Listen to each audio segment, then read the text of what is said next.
दोस्तों, हम जिंदगी में दो ही तरीके से हर काम को करते हैं, दो ही वजहों से हर काम को अंजाम देते हैं। पहला है इमीडिएट प्लेजर। हमें हर उन कामों में जिनमें तुरंत बड़ा मज़ा आता है, बड़ा आराम मिलता है, हम उन कामों को खूब करते हैं। इसके ढेर सारे एग्जाम्पल हैं, जैसे कि मौज मस्ती, दोस्ती यारी, ज़रूरत से ज़्यादा सोना और बिस्तर पर पड़े रहना, मोबाइल में गेम खेलना, सोशल मीडिया में लगे रहना, मूवीज़ देखना, शोज़ देखना, अपना टेस्टी और फेवरेट खाना खाना, मसालेदार और तला भुना खाना। इन सब कामों में, इन सब चीज़ों को करने में हमें इमीडिएट प्लेजर मिलता है, हमें बड़ा मज़ा आता है। और जो दूसरी वजह है, जो दूसरा तरीका है काम को करने का, वो है जिंदगी को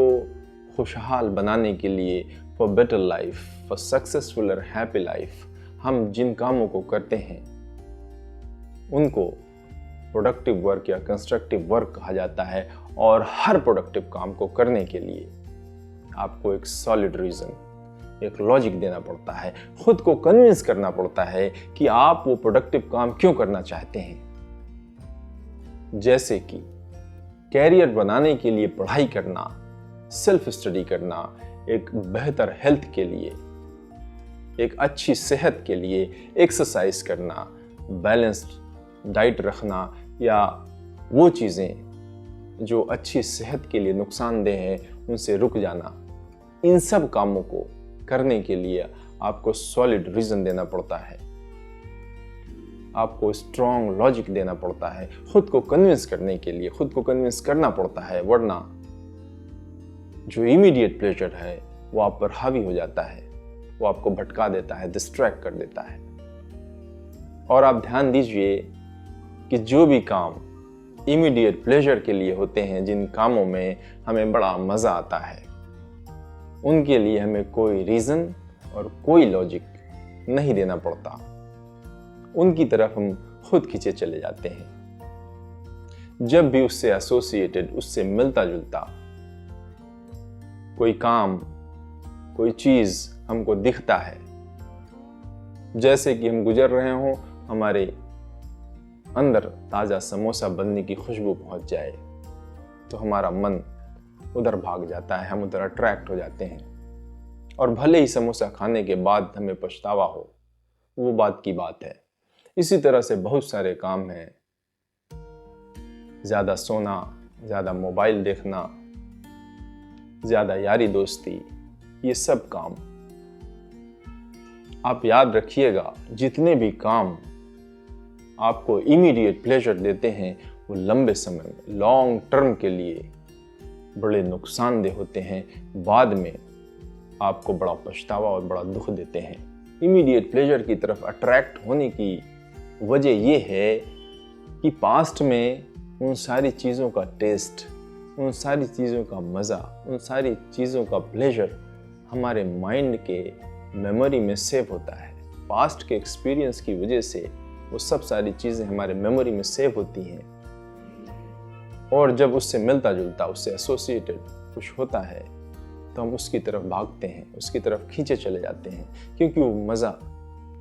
हमारे अंदर है, वो एहसास है कहीं ना कहीं, तो वो हमें खींचता है। और जितने प्रोडक्टिव काम हैं वो इनिशियली हमको पेन देते हैं, इनिशियली हमको अच्छे नहीं लगते, इनिशियली हमें दर्द सहना पड़ता है उन कामों को करने के लिए, हमारी बॉडी को पेन सहना पड़ता है, दर्द झेलना पड़ता है, थोड़ा अनप्लेजेंट फीलिंग देते हैं वो काम। इसलिए उनको करने के लिए हमें खुद को स्ट्रॉन्ग पर्पस देना पड़ता है, स्ट्रॉन्ग रीजन देना पड़ता है। जितने रीजन में इंटेंसिटी ज़्यादा होगी,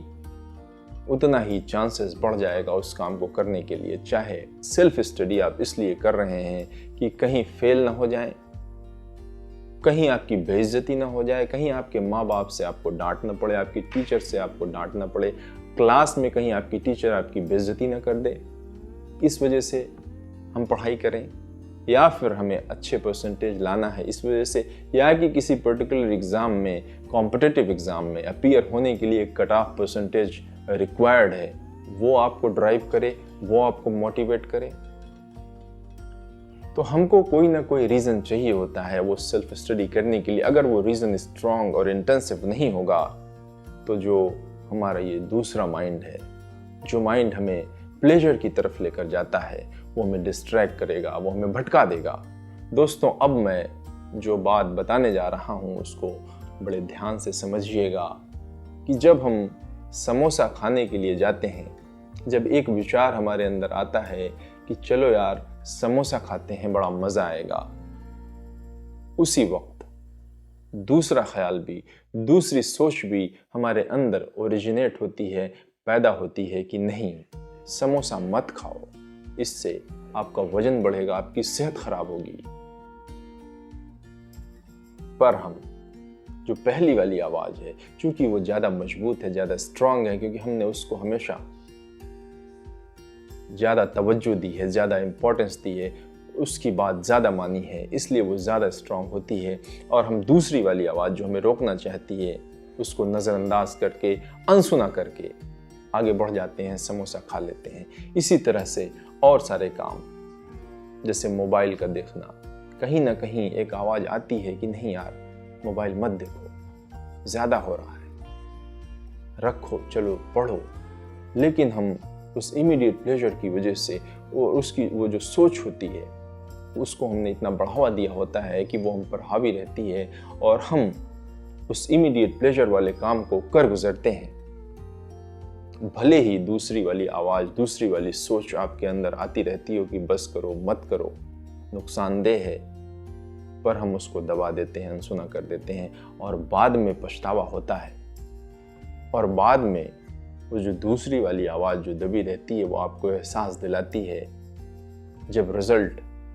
ये आता है कि आपका वजन बढ़ गया, जब रिजल्ट ये आता है कि आपकी पढ़ाई की जो टाइमिंग थी वो निकल गई, जब रिजल्ट ये आता है कि आपका एग्ज़ाम में परसेंटेज कम आ गया, तब हमको ये एहसास होता है कि यार काश पढ़ लिया होता, कि यार काश वो वाली बात मान ली होती, कि काश समोसा ना खाया होता। तो मेरा कहना ये है, मेरा आपको समझाना ये है कि दूसरी वाली आवाज़ की बात को सुनना और उसको समझना और उसी पर एक्ट करना हमें सीखना होगा, क्योंकि जो दूसरी वाली आवाज़ है वो आपको हमेशा सही बात, प्रोडक्टिव बात बताती है और उसी की तरफ चलने के लिए सुझाव देती है।